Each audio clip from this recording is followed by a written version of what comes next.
Hey everybody, it's Ryan. Today we are in the New Holland T7 315 with the 30-foot mega cutter on the back, and we're going to be heading out to my place to knock down some fourth crop hay. And I'm going to be talking a little bit more about the IntelliView monitors in this tractor, as well as showing you guys how to use the GPS and the auto steer, as well as how it works and how well it works. So I'm going to head out to my place now, and I got everything locked up and we're ready for the road.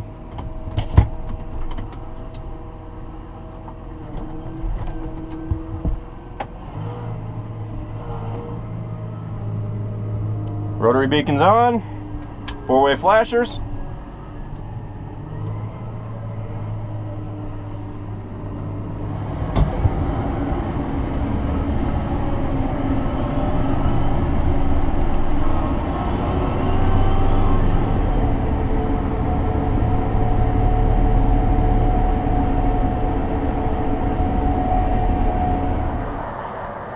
If you're going to be doing a lot of road time, or you're going to be leaving the tractor sit for a while, first thing you're going to want to do, if it is locked up, is unlock it.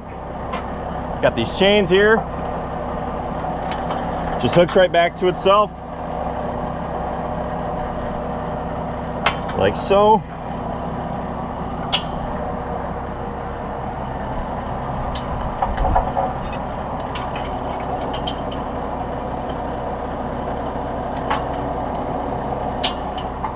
There we go. Okay, now that we're in the tractor, we are at our field. Now the first thing you're going to want to do, make sure that you're clear in the back. You're going to want to activate your SCVs. Right now, the way we have it set up is that SCV2 needs to be forward, first one needs to be back. That gives us flow. Now, there's a button here, it's hard to see, but there is a button there that you press in and you can unlock the back until this red light comes off. Now you don't need to hold it anymore.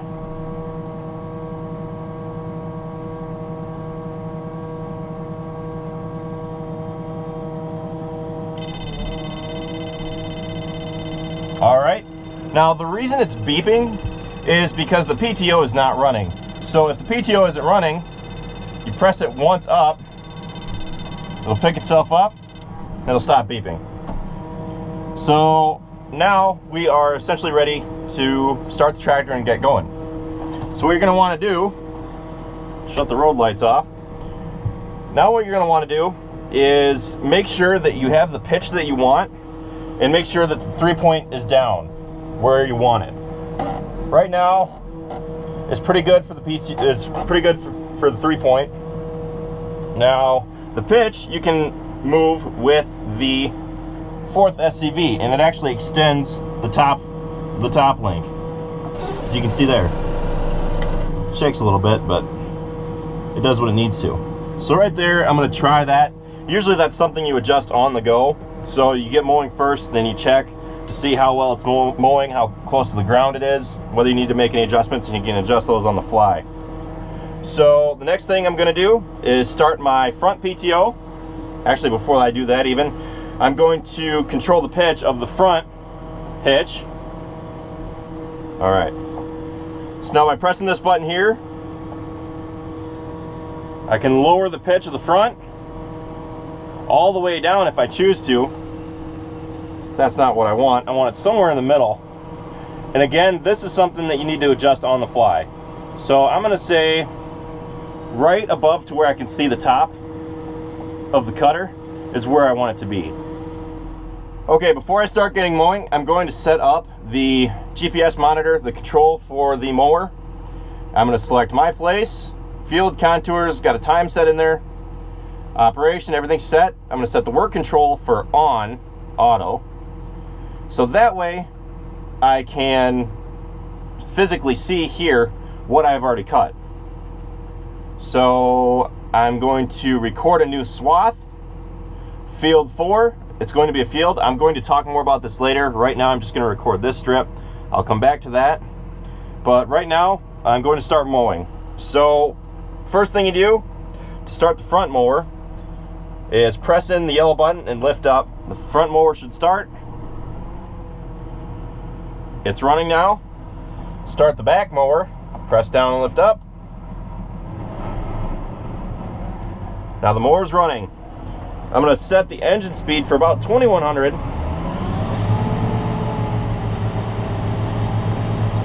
There we go.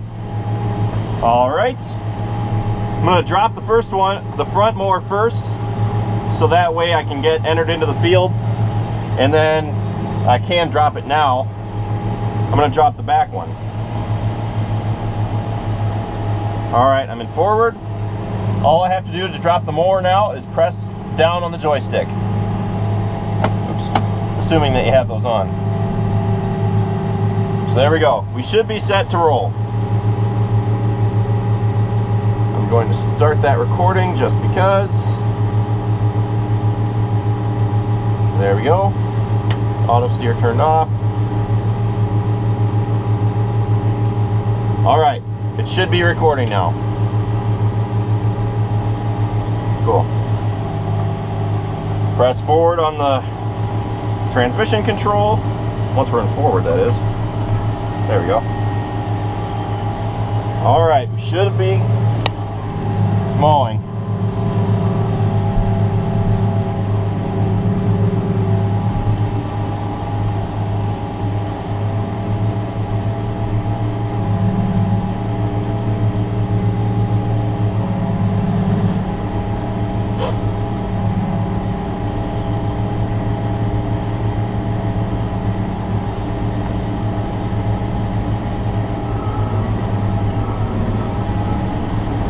Now I can look back and see that it's actually cutting the hay pretty well, so I don't have to make any adjustments.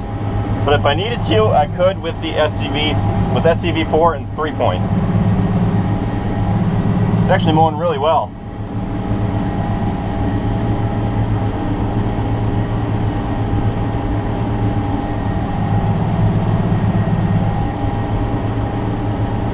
So I'm up here on this top strip at my place, and I'm going to be using the GPS up here.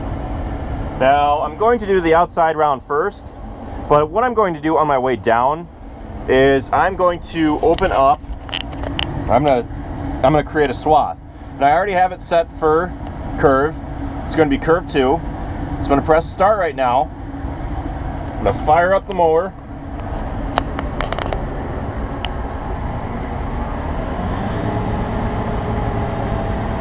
And I'm gonna go down, and as I'm going down, it's gonna create a swath. And I'll be able to follow that on my next pass. So I'm gonna go ahead now and open up the outside round. And when I get down to the end, I'm gonna hit stop recording, so that way it only records the the first pass.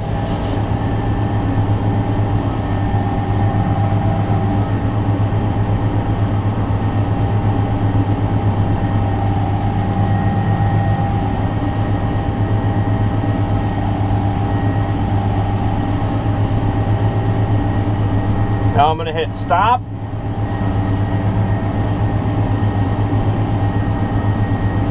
And I'm going to go right on around. All right, I'm down here on the end of the field. All I have to do is start moving. Hit auto. Whoops, I screwed it up. Hit auto. Tractor gets you back on track.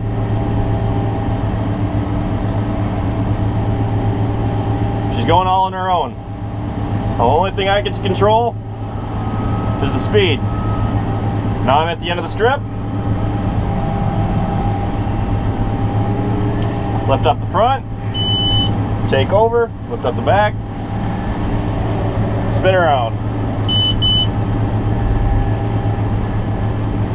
You can also engage the auto steer with this little steering wheel button down here. Telling me it's getting to the end of the field. Basically telling me just watch out.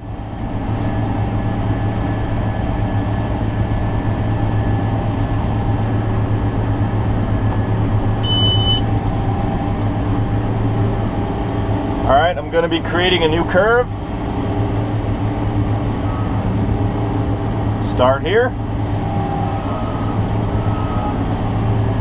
It's kind of surreal sitting in a tractor that drives itself.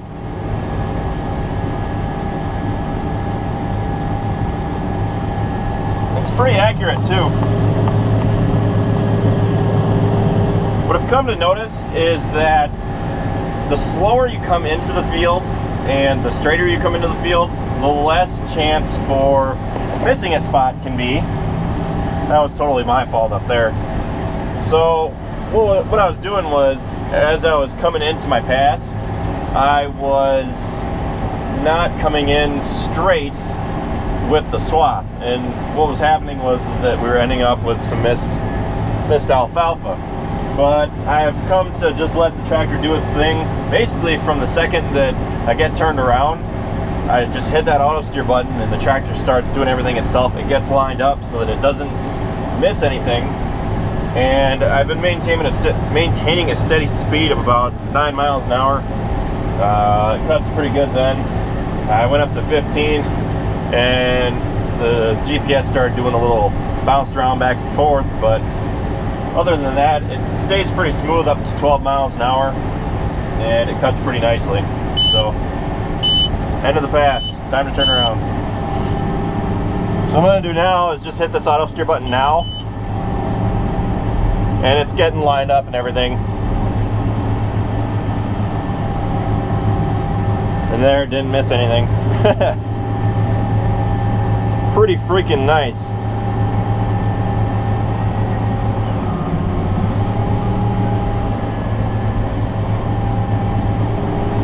Something that I think is really cool with this triple mower as well is that if you use this joystick, you can control whether you want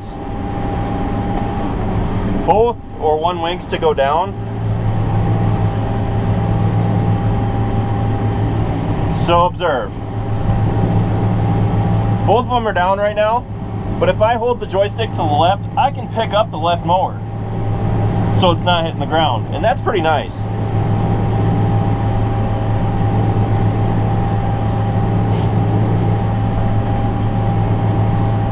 Tractor's still driving itself. There you have it, folks. New Holland T7 315 and a New Holland 512 and 530 triple mower. All right, transport mode. Time to head back home.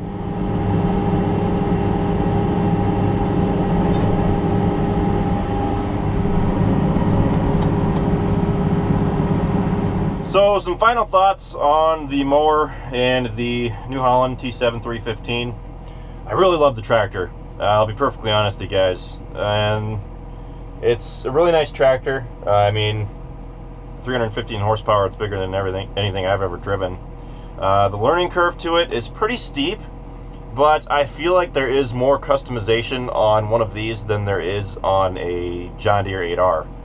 And that's one of the things I like about it.